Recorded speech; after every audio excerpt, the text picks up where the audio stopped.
what do you do about, the kind of next stratum down, the people who are smart? How is the system serving them poorly right now? Right. And what would a well-calibrated civilization that brings the best out of them look like? Yeah. Okay. Great question. And where I get the greatest pushback with what we do. Okay. Yeah. You back, the Navy SEALs or the Olympians, but what does this do for the normal American? I think it begins in a story about college, where the standard story is that we can all agree that education pays. It is true that people with a college degree make more on average than people who don't have a college degree, just a high school degree.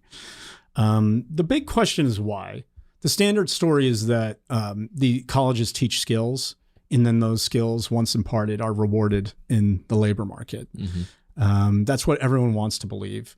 But there's a growing body of evidence from, it's a contested debate, but there's a growing body of evidence among economists that college isn't actually imparting skills, it's doing something else. They call this the signaling theory. The idea is that not only do colleges select people who are already great at ripping apart arguments, reading, writing, whatever, but what's more is that they're providing a 4-year program where at great expense, someone is willing to take assignments, finish them, get them done on time, and do this over quite a long period of time. And that allows the labor market to just sort people easier. So it's like, okay, you need conscientious, high IQ person, or, someone with some cognitive abilities. We can use the college degree as a way to filter the labor market. I'm convinced by that theory. Anecdotally, I think we all know, and if I think of myself, I just told you a story to start this program. I do not pursue a career right now that uses the skills I learned in college. I studied ancient Greek and philosophy. I did not study venture capital finance. But there are other examples out there. We know lots of people, right, who studied French literature and now they're working as an accountant or something like that. And then the next thing is that we all forget what we have learned in college. To use the foreign language example, I did study French and I don't remember much, if anything, of it. So it's weird to say that I'm being rewarded for skills that I don't even remember. And then the pushback is, you didn't, it's not what you learned, it's how you learned how to learn, or you learned how to think. I didn't do that. Right. Yeah. And so I think there's a class action lawsuit in the waiting here, because if you look at every mission statement of every college, it always starts off with some claim about, we don't teach you what to think, we teach you how to think. Critical thinking skills, leaders of tomorrow, right? And not only is there no evidence, all right, for one thing, if this was a drug, the FDA would ban it. You cannot claim benefits and then not show evidence that they're there. So they currently provide none. Like, okay, you told us you were teaching critical thinking skills. What's the evidence that you are? Oh, we don't test for that. We don't measure that. Well, okay, is that a benefit? And then there's evidence against it. So there is 90 years of research in the field of educational psychology on this question of what they call transfer of learning, meaning if you learn one domain, can you extract lessons from that domain and then apply them to a new problem or something you encounter? Turns out we don't know how to do this. Like there's no evidence colleges do this or whatever. So the idea that colleges are like somehow imparting these intangible skills, I am greatly skeptical of based on that. So this is one of the most like heretical things that I believe is like, I basically think all of like the gifted and talented programs in American elementary, middle, and high schools are horrific and bad, largely because of the bleeding of this mentality down into early education. And this is maybe specifically a problem in like suburban middle class public schools. I'll speak to just what I'm aware of, because it's funny. Like to me, that like every gifted and talented program in like 4th and 5th grade is like, we're teaching kids how to think, critical thinking and stuff. And it's like, no, you're teaching them to have their head up there. Like that's what you're doing. And it's funny, like in that moment in time when kids are so plastic, like that is the moment in time to load them up with as much baseline information as possible. Throw 15 languages at them and see if you can get them to stick. Put them on as accelerated a math curriculum as possible so that they can just like be calc nerds by the age of 12 or whatever. Like actually load them up in as many fundamentals and crunch it down so that they can actually become critical thinkers, but that you need a baseline of knowledge in order to critically think from. Instead, we're teaching everyone to just create like this these like frameworks by which to analyze the world as opposed to knowing anything about the world. And this is how you get something like wokeness, is like people who don't actually know anything and just need to be able to like, this is the reason why everyone at this table could like write a fake paper of like critical theory on any discipline if we wanted to. We could talk about why this cup is racist fairly easily, is because all they're teaching is these like basic like scripts on how to like see the world as opposed to any actual baseline information. I hate the baseline of criticism and doubt too. So you could want to study the great works of literature, Shakespeare, Hamlet. Yeah. Are we going to somehow teach people to, or somehow increase their receptivity to beauty in the form of a play? No. Instead, it's always just like queering Hamlet. Yeah. What critical thing can we say about this play and write 5 pages on it and get a grade? Yeah. Yeah. I was in these, when I was in elementary school, like late elementary school, I was in these high potential programs, and I'm like, I don't know, I'm kind of a dumb. Like, I shouldn't have been in any of that. And I'm thinking back right now, like, as you're saying that, to like all the books we read were these like novels about these like female Afghan refugees, you know, whatever. And I'm like, oh my gosh, it was all an op, the whole thing. Yeah. But I think, you know, speaking to the over credentialing of, again, for lack of a better word, like midwit. Yeah. I can't think of a better industry for this than like human resources. Like the most over-credentialed, you know, spent well over 6 figures on their education. Yeah. Complete idiots and like unimaginative people that you've ever met. I mean, it is. Like it's these frameworks of like how to deal with people, and you get anyone that's kind of outside that paradigm. There's just just nothing, like nothing happening like, between the years. Yeah, I don't even touch on the politics of things because I do think universities have become woke madrasas. You know, they're ideological camps meant to indoctrinate people. But I can leave that aside and just say they're not actually not even doing that well on their own terms. But you're right. Is like to see in the last 10 years the critical theory leave the academy and find its way into the HR departments and so on in major corporations. That's been quite surprising. But I guess it was inevitable once the wave came. So what's the answer?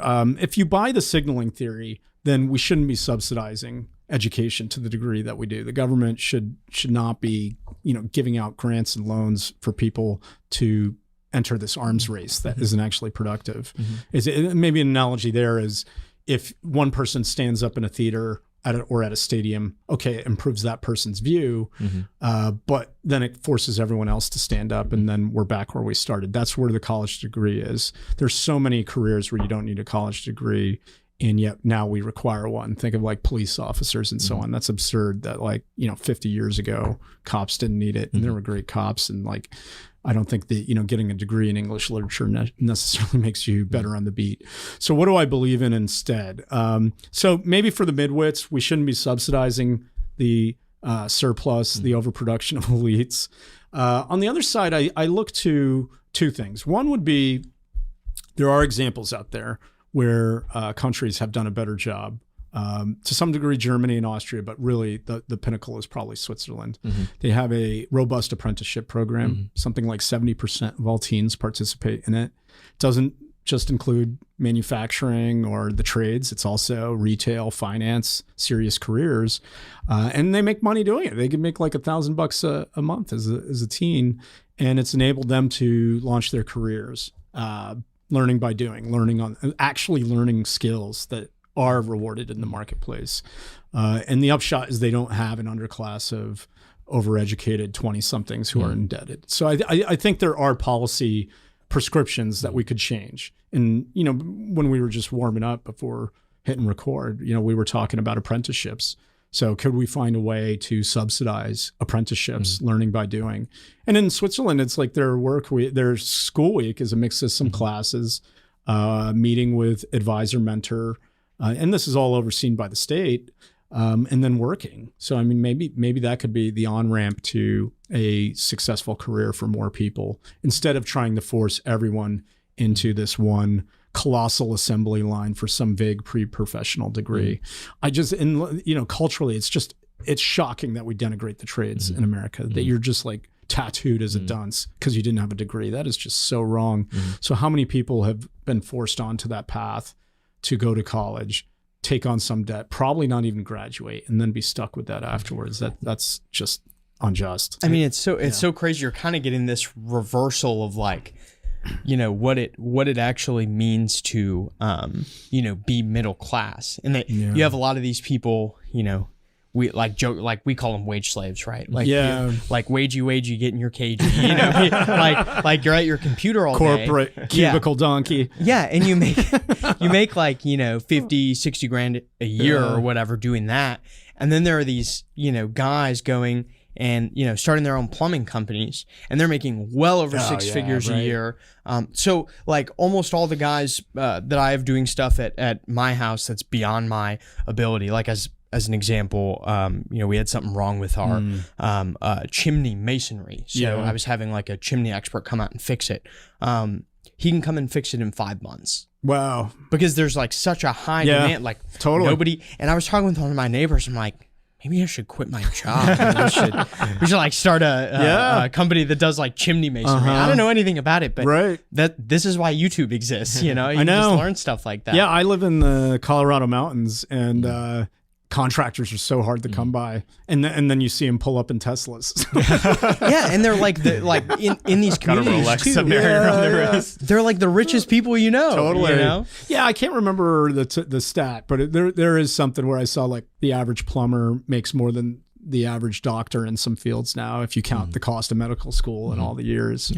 That's outrageous, right? I mean, we should see that as a noble profession that people could enter earlier on. So I think we could, addressing this like American idea, I think there are a lot of people who have been convinced that college will help them, and it won't, and we should help them start their careers by learning actual skills, not like pretend skills that, this vague critical thinking thing. The last thing is, I think, and maybe this is the most controversial, is I think this even applies to teenagers. I mean, I mentioned that the Swiss teens are in that, but it's like, I think by forcing some people to like, we view education as a classroom looking a certain way, maybe that just doesn't serve everyone. Young boys are being drugged up now because they can't sit still for so long. Well, maybe for some people it's like, can we find something, a different kind of path, maybe towards trades, maybe towards something else that they actually find interesting earlier. So that's wading into like child labor. But it's like, if I'm going to say something controversial, endorse. I'm curious to hear what you think. And honestly, I don't know, ahead of time what your opinion will be. Can you imagine how much more annoying you'd be if you didn't have to do a bunch of hard labor in Honduras? Yeah, it's true.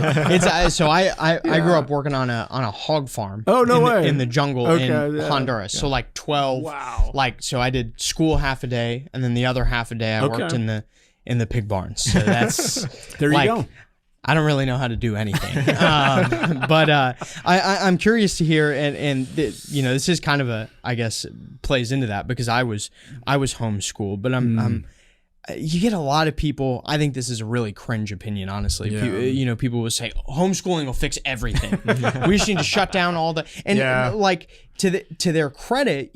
Some of the smartest people I know, my wife included, because I know she'll listen to this, were homeschooled. That you can really economize on the amount of things you can learn in a set period of time. So you're only doing like most people I know, like at church, for example, that do homeschooling are doing it 2 or 3 hours a day, and their kids are some of the smartest young people I've ever met. What's the solution on the like elementary and like secondary school aspect? Like, is it homeschooling? Is it private schools? Some mix, Right.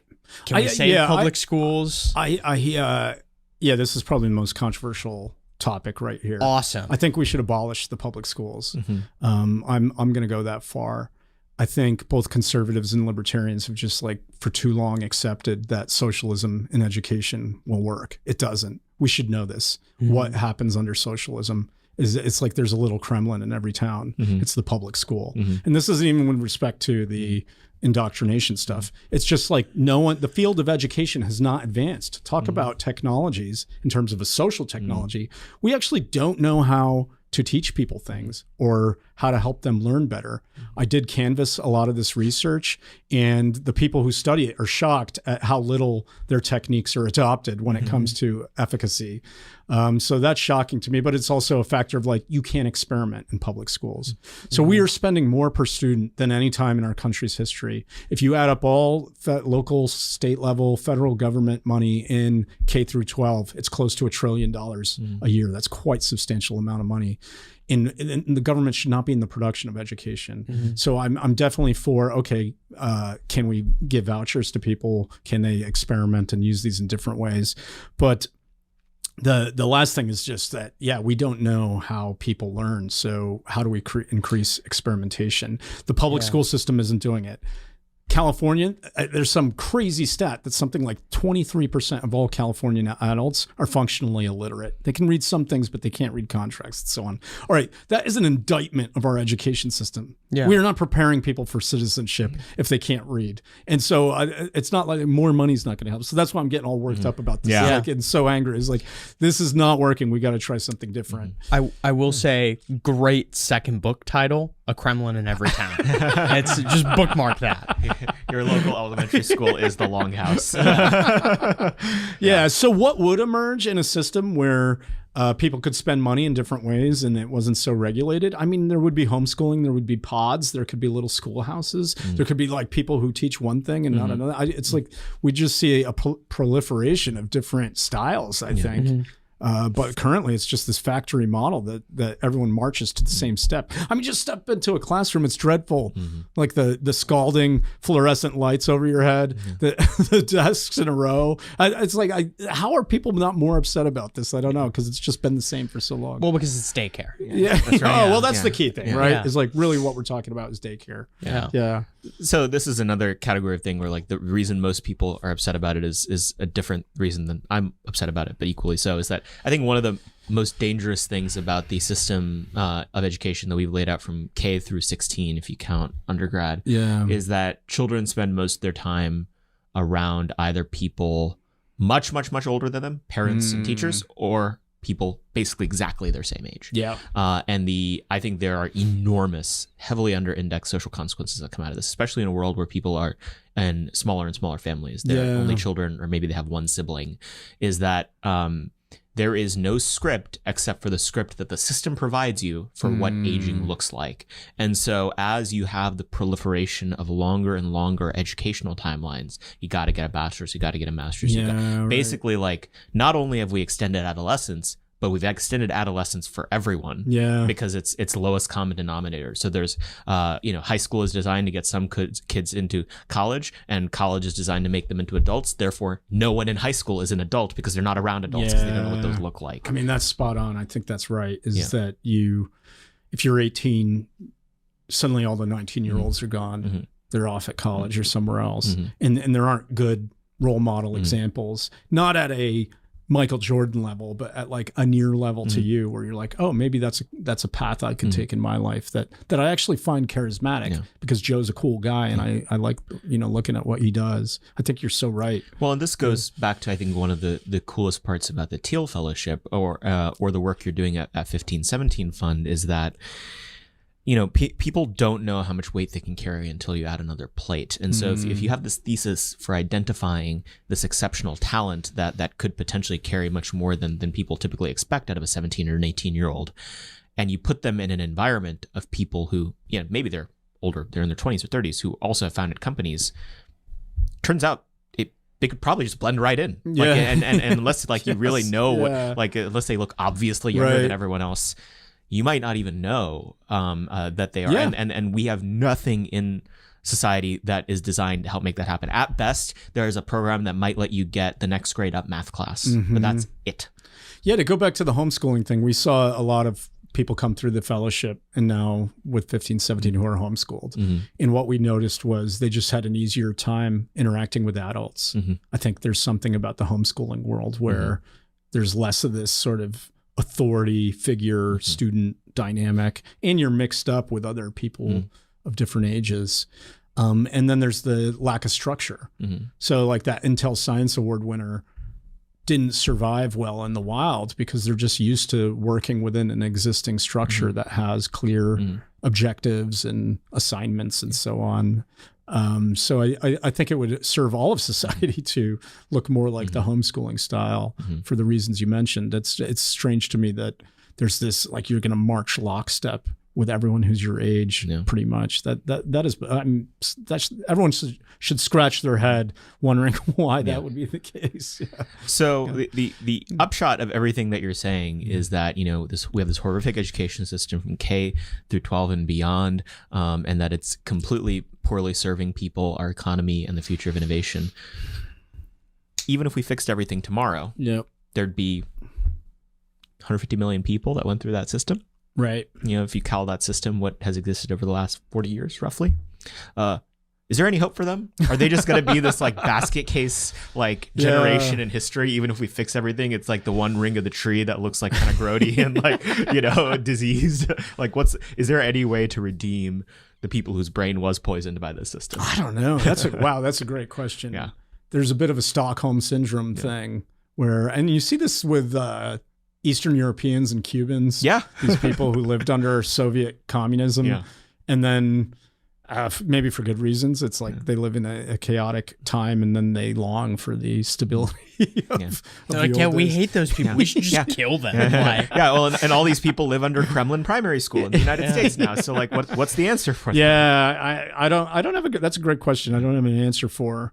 Other than to say, I think people's reflexes will be against change just because they went through the system themselves. But I think, my advice to anyone is that you have to take the idea of skills seriously. What you want to do in life, make sure you pick up the skills to do it. Find among firms, the ones that do what you want to do, the best among them, and see if you can get a job there and pick up the skills you want. And don't trust authorities. It's like, is this piece of paper meaningful? Everyone's telling me I need to get it. What is it actually? What's the substance behind it? I think that's my advice to anyone. If you're in debt, there's this case working its way. The Supreme Court's going to hear it in February. The Biden administration is trying to cancel student debt. I think it's somewhere on the order of like $400 billion. And on the one hand, I do feel for the people who were conned or, kind of sold a false bill of goods.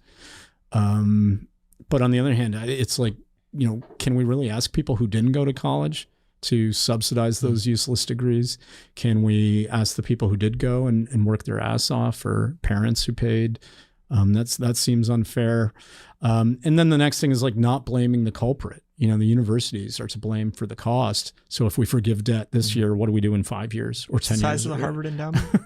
or right. Yeah, exactly. It's like, so maybe we should pay it out of that. Right. So those types of things, those are going to be the real political issues, I think, that bring this up in the next, month or two. And there's going to be pushback because I think a lot of people, though, still are wedded to this idea that they have skills that they learned in college. And like on the left, Bernie Sanders wants to make college free.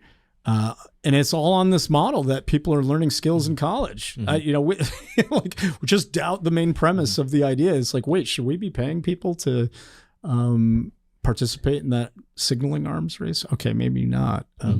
So yeah, I don't know. It's going to be tough to reform. What we try to do is provide a path for people who are not part of that. Yeah, and we hope through adjacent and age role models that it'll give people more ideas that they can start their careers. And then being on your show and like just talking about it, I hope more and more people peel off.